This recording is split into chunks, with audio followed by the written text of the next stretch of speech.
Hi students, இன்னைக்கு நம்ம பார்க்க போற டாபிக் வந்துட்டு Avogadro law. ஓகேவா?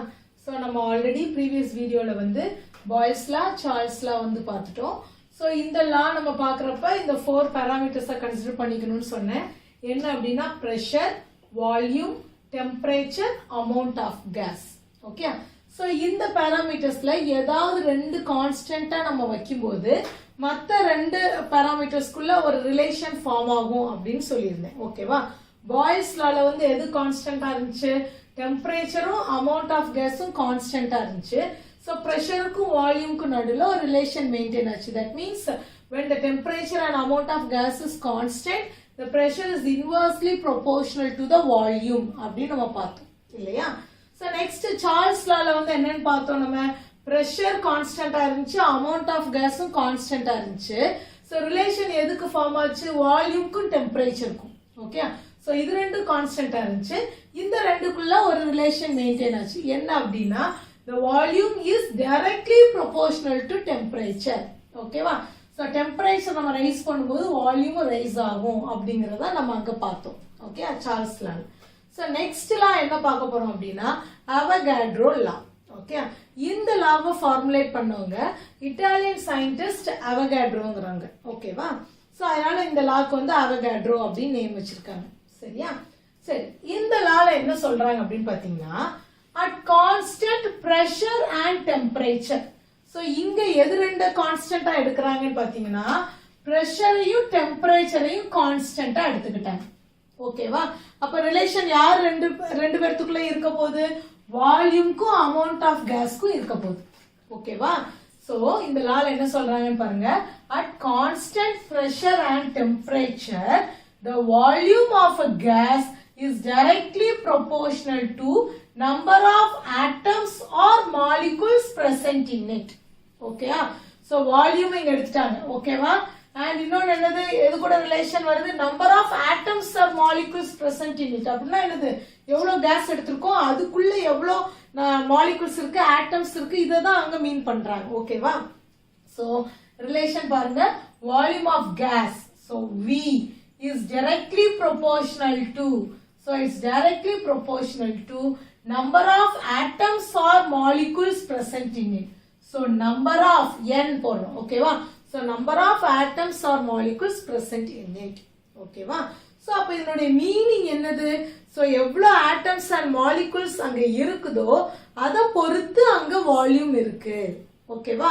சோ அப்ப number of atoms and molecules இன்க்ரீசிங்கா இருந்துச்சுன்னா அங்க உள்ள வால்யூமும் நம்மளுக்கு இன்க்ரீஸா இருக்கும். ஓகேயா? So number of atoms or molecules நம்மளுக்கு கொஞ்சமா இருந்துச்சுன்னா அதுக்கு தகுந்த மாதிரியான வால்யூம் நம்மளுக்கு ஃபார்ம் ஆயிருக்கும். இதுதான் மீனிங். ஓகே? எப்போ? கண்டிப்பா பிரஷரும் டெம்பரேச்சரும் கான்ஸ்டன்டா இருக்கும்போது அது மாறாம இருக்கணும். அது சேஞ்ச் ஆயிட்டு இருக்கிறப்ப நம்மளுக்கு இந்த கண்டிஷன் அப்ளை ஆகுது. ஓகேவா? சோ புரியுதா? So number of atoms or molecules வந்து எதுக்கு டைரக்ட்லி ப்ரொபோர்ஷனலா இருக்கு? வால்யூம்க்கு ப்ரொபோர்ஷனலா இருக்கு. சோ ஃபார் எக்ஸாம்பிள் இப்போ ஒரு பலூன் எடுக்கிறோம். ஓகே? அந்த பலூன் வந்து நம்ம ஊதுறோம். ஓகே? சோ நம்ம இப்ப கொஞ்சமா ஊதுறோம். அப்ப உள்ள அந்த ஏர் மாலிகுல்ஸ் நம்மளுக்கு எவ்வளவு ஏர் மாலிகுல்ஸ் உள்ள போயிருக்கோ அதுக்கு தகுந்த மாதிரி உனக்கு அந்த பலூனுடைய அந்த வால்யூம் இருக்கும். ஓகேவா? இன்னும் நல்லா ப்ளோ பண்றோம். ப்ளோ பண்ணும்போது என்ன ஆகுது? உள்ள இருக்கிற மாலிகுல்ஸ் ஏர் மாலிகுல்ஸ் வந்து அதிகமாயிருது. அப்ப அதுக்கு தகுந்த மாதிரி வால்யூம் வந்து சேஞ்ச் ஆயிடும். ஓகேயா? புரியுதா? அப்ப அவகாட்ரோ லானா என்னன்னு? சோ எவ்வளவு மாலிகுல்ஸ் உனக்கு இருக்குங்கறத பொறுத்து தான் அந்த வால்யூம். ஓகேவா? சோ அதிகமான மாலிகுல்ஸ் உனக்கு இருக்கு, ஏர் மாலிகுல்ஸ் அதிகமா நம்ம ப்ளோ பண்ணிருக்கோம் அப்படின்னா அப்ப அந்த வால்யூமும் நம்மளுக்கு அதிகமா இருக்கு. ஓகே? சோ கொஞ்சமா தான் ப்ளோ பண்றோம், அந்த இடத்துல ஏர் மாலிகுல்ஸ் ரொம்ப கம்மியா தான் இருக்கு அப்படின்னா நம்மளுக்கு வால்யூமும் கம்மியா தான் இருக்கும். புரியுதா? சோ அதுதான் இதனுடைய மீனிங். ஓகேவா?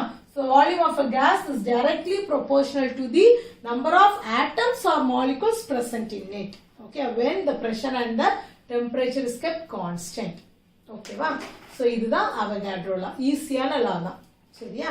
ஓகே. So இங்க உங்க புக்ல இன்னும் ரெண்டு லைன் கொடுத்திருப்பாங்க. என்ன அப்படினா Avogadro number is the total number of atoms per mole of the substance. Okay? Avogadro number நம்ம இப்படி எழுதிக்கலாம். AN. Okay, Avogadro number. So Avogadro number என்ன அப்படின்னா is the total number of atoms per mole of the substance. ஓகேவா? So இது நம்மளுக்கு டக்குன்னு புரியாது. இப்போ மோல் அப்படின்னா என்னன்னு ஃபர்ஸ்ட் தெரிஞ்சுக்குவோம். சோ மோல்னா என்னன்னா amount of substance குள்ள யூனிட் தான் வந்துட்டு மோல்.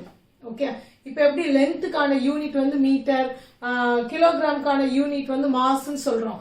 அதே மாதிரி amount of substance குள்ள யூனிட் வந்து மோல். சரியா? அப்ப ஒரு மோல்ல எவ்வளவு இருக்கு அப்படின்னு கேக்குறாங்க அப்படின்னா, இப்போ ஒரு எக்ஸாம்பிளுக்கு இப்போ 1 பேர் அப்படின்னு நம்ம சொன்னோம்னா என்ன அர்த்தம்? அதுல எத்தனை பொருள் இருக்குன்னு அர்த்தம்? 2 பொருள் இருக்குன்னு அர்த்தம் இல்லையா? சோ 1 பேர் ஆஃப் ஷூஸ் அப்படின்னு நம்ம சொல்றோம்னா 2 ஷூ அந்த இடத்துல இருக்கு அப்படின்னு அர்த்தம் இல்லையா? சோ அதே மாதிரி 1 மோல் அப்படின்னு நம்ம சொல்றோம்னு வைங்களேன். ஃபார் எக்ஸாம்பிள் இப்போ 1 மோல் ஆஃப் வாட்டர் அப்படின்னு சொல்றோம்னு வைங்க. ஓகே, சோ 1 மோல் ஆஃப் வாட்டர் அப்படின்னா இப்போ வாட்டர்ல வாட்டர் மாலிகூல்ஸ் இருக்கு இல்லையா? அப்ப எவ்வளவு மாலிகூல்ஸ் அந்த இடத்துல இருக்கு? ஓகேவா?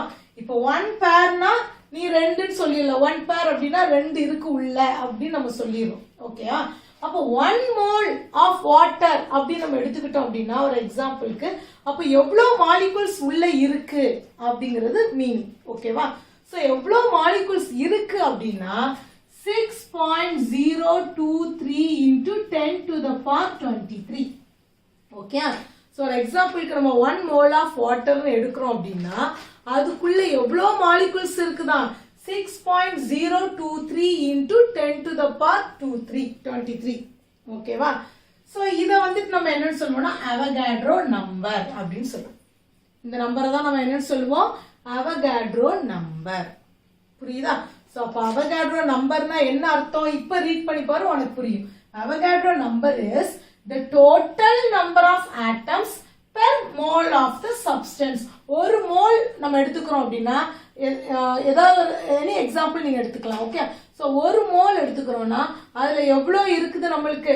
6.023 into 10 to the power 23. ஓகேவா? சோ அதுதான் வந்துட்டு அவகாட்ரோ நம்பர் அப்படின்னு சொல்றோம். ஓகே, சோ அதுதான் உங்களுக்கு நெக்ஸ்ட் லைன் கொடுத்திருப்பாங்க. It is equal to 6.023 into 10 to the power 23 per mole. ஓகேவா? சோ அப்ப அவகாட்ரோ லானா என்னன்னு புரியுதா? அவகாட்ரோ நம்பர்னா என்னன்னு புரியுதா? Okay, thank you students. ஸ்டூடெண்ட்ஸ் உங்களுக்கு இந்த வீடியோ பிடிச்சிருந்துச்சுன்னா கண்டிப்பா சப்ஸ்கிரைப் பண்ணுங்க அண்ட் உங்க ஃப்ரெண்ட்ஸ்க்கு ஷேர் பண்ணுங்க. தேங்க்யூ.